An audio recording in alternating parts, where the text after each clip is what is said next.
Hey everyone, I'll be covering all of Nintendo Switch's game announcements for the 4th week of December, so let's get started. During a Jump Festa Square Enix stream, we finally got our first look at Dragon Quest XI-S for the Switch and is confirmed to be releasing in 2019. This game is built from the ground up for the hybrid, adding brand new story components as well as gameplay mechanics with some visual tweaks. In a stream in January, we'll be releasing more details. We received confirmation that the card battling game Super Dragon Ball Heroes World Mission is releasing in April 4th in Japan, and online multiplayer will be included. A physical release is also planned in Asia that will include an English translation, making this title import friendly, but still no word on an actual Western release. PlayFusion is bringing the trading card game Lightseekers to the Switch January 10th. This is a free-to-play game with hundreds of cards available with over 100 heroes based in 6 different classes with fast and tactical gameplay and plenty of modes supply. The third-person shooting horde survival game Kill All Zombies offers several game modes with basic survival and flag protection modes, and dynamic arenas that adapt to your strategy and full online leaderboard support. Is releasing January 17th. The low-poly world creating sim Awe was shadow dropped on the eShop. Build planets and ecosystems in a relaxing ambiance with thorough puzzle-like levels. Enjoy a sense of progression and discovery as every world offers a new set of challenges to undertake. Hive Jump is a chaotic run-and-gun 2D platforming action game where up to 4 players can band up in local co-op to kill the aliens. Avoid traps and collect relics with procedurally generated levels and weapon upgrades, and is released in January 11th.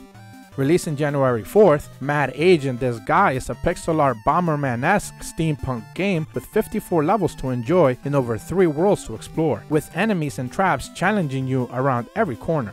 Forever Entertainment announced 3 more games for the Switch, starting with Bedtime Blues, which is a horror survival adventure pixelated experience where you have to survive for the night.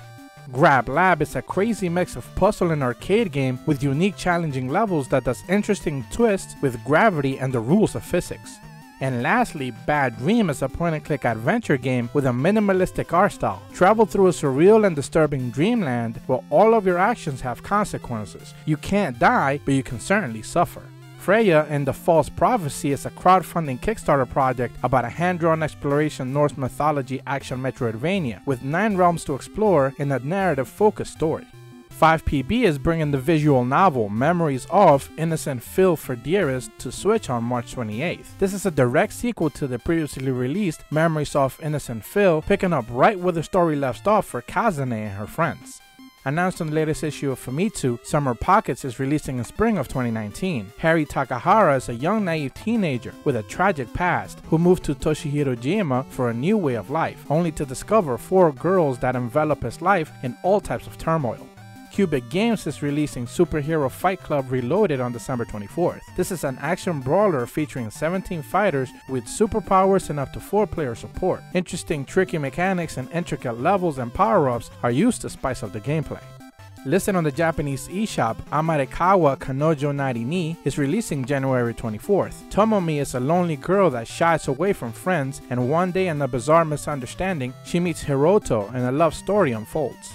Releasing March 28th in the Japanese eShop, Rejet's Diabolic Lovers Chaos Lineage is an Otome visual novel based on 13 vampires locked in the eternal never-ending struggle for power and husbandos. Odium to the Core is a single-button, music-based challenging side-scroller with up to 15 levels in a nightmare mode to crush and devoid you of all hope. The Brazilian multiplayer Monica and the Guard of the Rabbits features up to 4 users that must work together to protect the bunnies, with up to 16 heroes to choose from and 3 game modes and varying levels of difficulty.